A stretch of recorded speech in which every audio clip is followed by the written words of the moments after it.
न्यायालयात प्रलंबित असलेल्या एकूण 86,074 प्रकरणे राष्ट्रीय लोक अदालतीत निकाली.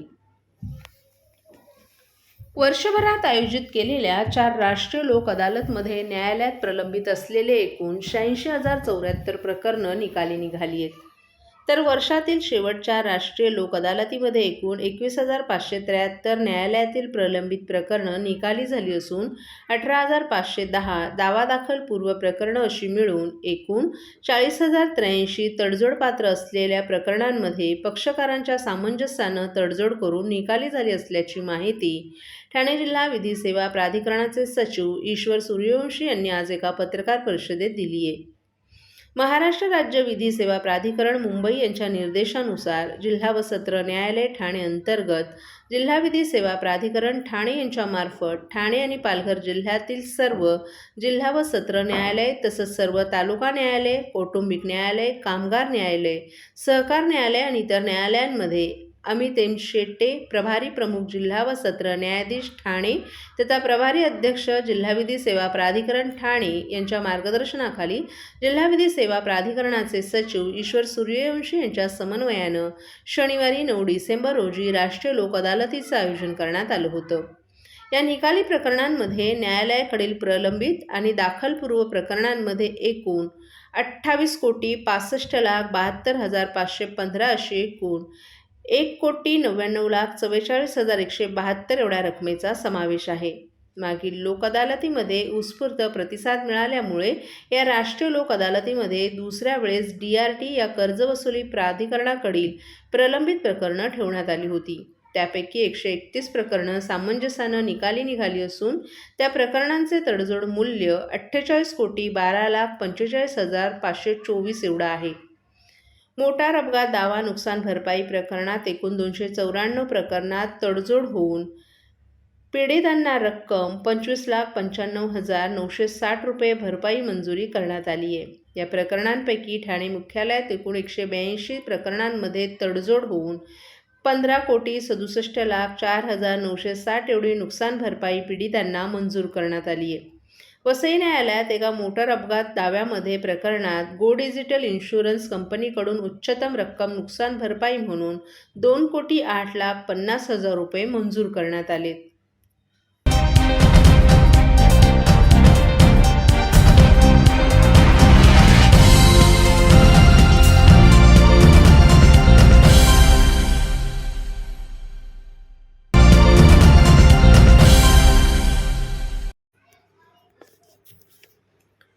ठाणे शहर दैनिक पत्रकार संघाकडून सशस्त्र सेना ध्वजदिन निधीला सढळ हातभार. ध्वजदिन निधीला सहाय्य करणारा राज्यातील ठरला पहिलाच पत्रकार संघ. ठाणे जिल्हा सैनिक कल्याण कार्यालयातर्फे सशस्त्र सेना ध्वजदिन निधी 2023 संकलनाला ठाणे शहर दैनिक पत्रकार संघाकडून सढळ हस्ते हातभार लावण्यात आलाय. पत्रकार संघाच्या वतीनं सशस्त्र सेना ध्वजदिन निधीसाठी 11,000चा धनादेश जिल्हा सैनिक कल्याण अधिकारी मेजर प्रांजळ जाधव यांच्याकडे सुपूर्द करण्यात आला. यावेळी जिल्हा माहिती अधिकारी मनोज सानप यांनी अशा प्रकारे निधी संकलनाला हातभार लावणारा राज्यातील हा पहिलाच पत्रकार संघ असल्याच्या भावना व्यक्त केल्या. या कार्यक्रमाला ठाणे शहर दैनिक पत्रकार संघाचे अध्यक्ष आनंद कांबळे, ठाणे जिल्हा पत्रकार संघाचे अध्यक्ष संजय पितळे, शहर पत्रकार संघाचे उपाध्यक्ष दीपक शेलार, सचिव निलेश पानमंद, खजिनदार विभव बिरवटकर, सहसचिव गणेश थोरात, सदस्य अमर राजभर, अनुपमा गुंडे आदींसह मनोज सिंग, अमोल कदम, रोहिणी दिवाण, वीरेंद्र मिश्रा आदीही उपस्थित होते. साहेब, आज सशस्त्र दिनानिमित्तानं आपण पत्रकार संघातर्फे धनादेश देण्यात आले 11,000. काय सांगायला जातं, भूमिका, उद्देश काय? सैनिक हे आपल्याकरता सीमेवर लढत असतात. आपण त्यांच्यामुळेच जे जीवन जगतो ते त्यांच्यामुळे जगतो. आणि एक कृतज्ञता म्हणून आपल्या पत्रकार संघाने या ध्वजदिनी या मदत करावी सैनिकांना, त्या उद्देशाने आपण हे मदत केलेली आहे. हे आपले सैनिक आहेत, ते त्यांना वीरमरण येतं. काही लोकांना अपंगत्व येतं आणि अशा ह्या सर्व सैनिकांच्या कुटुंबाकरता ह्या निधीचा वापर केला जातो. आणि आपण कुठंतरी थोडीशी खारीचा वाटा उचलावा म्हणून आपण ही निधी दिली आहे. आणि असा जो आपण जी स्टार्ट केली आहे त्याचप्रमाणे ह्या देशातील राज्यातील सगळ्या पत्रकारांनी या आपल्या सैनिकांना या आपले सर्व बांधव आहेत या बांधवांना सरळ हस्ते आपलं कर्तव्य म्हणून आपली कृतज्ञता म्हणून आपण आपला खारीचा वाटा उचलून त्यांना त्यांच्या चांगल्या कार्याकरता आपण हे निधी द्यावा असं मी सर्वांना आपल्या ठाणे शहर दैनिक पत्रकार संघ ठाणे जिल्हा पत्रकार संघाच्या तर्फे आवाहन करतो.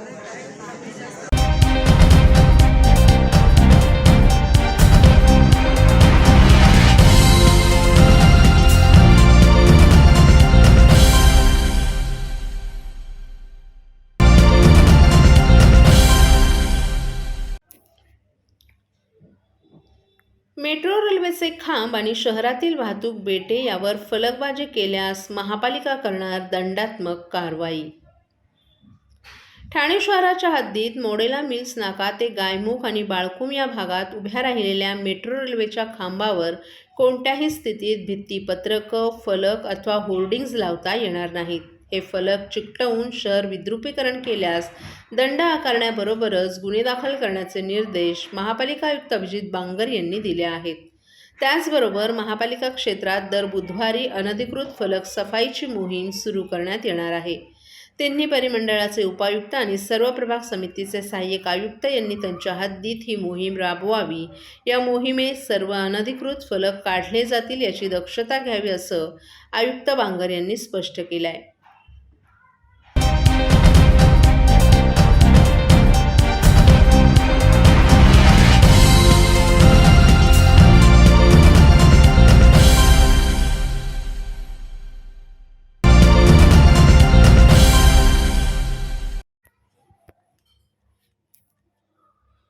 सोशल मीडियावरून सकल हिंदू समाजाचे विजय त्रिपाठी यांना जीवे मारण्याची धमकी. वागळे पोलीस स्टेशनला दिलं निवेदन. 11 डिसेंबर रोजी दुपारी 12 वाजण्याच्या सुमारास सकल हिंदू समाज तसंच भाजपचे उपाध्यक्ष विजय त्रिपाठी यांना येऊर मामाभांजे परिसरातील अनधिकृत दर्गा हटवा अशी मागणी केली. या संदर्भात वनविभाग उपसंचालक अधिकारी उदय ढगे यांना निवेदन देऊन कारवाई करण्याची मागणी केली. मात्र यानंतर सोशल मीडियावर विजय त्रिपाठी यांना जीवे मारण्याची पोस्ट करण्यात आली असल्याचा धक्कादायक प्रकार समोर आलाय. या कमेंटमध्ये सद्दाम खान असं या इसमाचं नाव असून त्यांनी अपशब्द वापरून जीवे मारण्याची धमकी दिली आहे. या संदर्भात विजय त्रिपाठी यांनी वागळे पोलीस स्टेशनचे वरिष्ठ पोलीस निरीक्षक गजानन काबदुल्ले यांची भेट घेत त्यांना निवेदन देत लेखी तक्रार दाखल केली आहे. येणाऱ्या काळात आरोपींवर कारवाई व्हावी अशी मागणी त्यांनी केली असून संपूर्ण तपास करून कारवाई करण्यात येईल असं आश्वासन वरिष्ठ पोलीस निरीक्षक यांनी दिलं आहे. यावेळी विजय त्रिपाठी यांनी माध्यमांशी बोलताना हा विषय संपूर्ण ठाणेकरांचा असून या सर्वांसाठी आपण लढत असून आपल्याला सहकार्य करावं असं आवाहन त्यांनी सकल हिंदू समाजाच्या वतीनं केलं आहे. बस रेडी रोल. सर काय सांगाल, तुम्हाला धमकीचा मेसेज आलेला आहे आणि तुम्ही तक्रार दाखल करा. काय नाही सँडी खालती घे थोडं. हां बस. काल आपल्या सर्वांना माहिती असेल का आपण येऊर विभागाच्या उपसंचालकांना पत्र दिलं होतं का मामा भांजे याच्यावरती जे अनधिकृत बांधकाम आहे त्या मजाराच्या आजूबाजूला त्याच्यावरती कारवाई व्हावी असं नॅशनल थ्रेड आहे असं स्वतः पत्र यांनी दिलं होतं एअरफोर्स डिपार्टमेंटनी. त्याच्यानंतर काही वेळातच मला एका वृत्तवाहिनीच्या मॅसेजवर असं मॅसेज देण्यात आलं की तू खूप मोठा शाणे झाले आणि अश्लील शिव्या पण होते त्याच्यात. सद्दाम खान करून त्याचं नाव आहे की तू खूप मोठा झालेला आहे, तुझं वरचं तिकीट कापावं लागेल, त्या मजारा बाबतीत बोलू नको. तर माझं असं मत आहे की अशा धमक्यांना मी भीक घालत नाही. पण आज मी वागळे पोलीस स्टेशनच्या वरिष्ठ पोलीस निरीक्षकांना व ACPंना निवेदन दिलेलं आहे की यांनी जी धमकी दिलेली आहे याच्या मागे कोण एखादी आतंकवादी संघटना तर नाही आहे याची माहिती घ्यावी. व विजय त्रिपाठीचा हा काही घरातला काम नव्हता, हा देशहिताचा काम आहे, हा ठाणेकरांच्या हिताचा काम आहे. जर राबोडीसारख्या परिसरात ISISचे 9 आतंकवादी भेटतात, पडग्यासारख्या ठिकाणी 19 आतंकवादी आपल्याकडे भेटतात, तर एक दक्ष ठाणेकर नागरिक या नात्याने जर मी पत्रव्यवहार करत असेल आणि जर एखादी अशी धमकी येत असेल तर या धमक्यांना मी भीक घालत नाही. यासाठी आज आम्ही पत्र देऊन बाबा हा संबंधित सद्दाम खान जो आहे ज्याच्या हातात एक रायफल पण आहे, त्यांनी त्या रायफलमध्ये अशी धमकी इन शॉर्ट देतो आहे का तुला वरचा तिकीट कापावं लागेल, तर अशा धमक्यांना मी भीक घालत नाही. फक्त तो कोणत्या ISIS संघटना किंवा ISIच्या संघटनेच्या संबंधित तर नाही आहे याची माहिती पोलिसांनी घ्यावी व त्याच्यावरती गुन्हा दाखल करावा असं आज आम्ही पत्र दिलेलं आहे. आणि सकल हिंदू समाजाला मी आज हे आव्हान करेन की तुम्हीही या आंदोलनाला आमच्यासोबत या, आपण एकत्र हा लढा देऊ. एक भारतीय नागरिक म्हणून आपण हा लढा देऊ. हा एखाद्या वैयक्तिक प्रश्न नाही आहे, हा फक्त ठाणेकरांच्या हितासाठी व देशहितासाठी विषय आहे.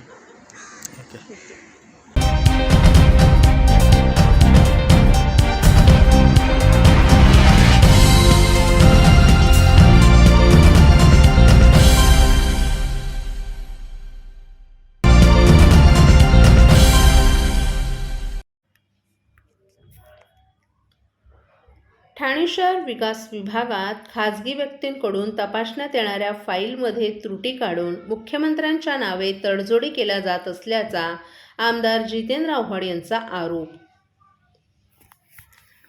ठाणे महापालिका मुख्यालयाच्या 4थ्या मजल्यावरील शहर विकास विभागात खाजगी व्यक्ती फाईल तपासतात.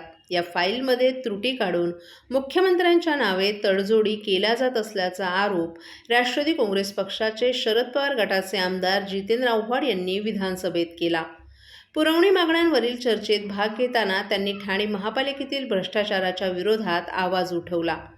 ठाणे महापालिकेचा संपूर्ण शहर विकास विभाग हा दलालांकडून चालवला जात आहे. एका वास्तुविशारदाच्या कार्यालयात बसून तडजोडी केल्या जातात.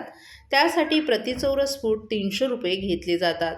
त्यानंतर इमारतीचा आराखडा मंजूर केला जातो असा दावा करताना जितेंद्र आव्हाड यांनी हे तज्ज्ञ नेमके कोण आहेत असा सवाल केला.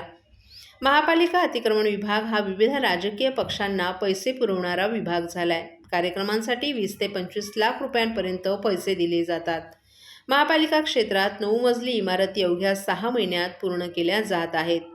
L&T सारख्या कंपनीला जमणार नाही अशा पद्धतीनं इमारती उभारल्या जात असल्याचंही आव्हाड यांनी सांगितलं.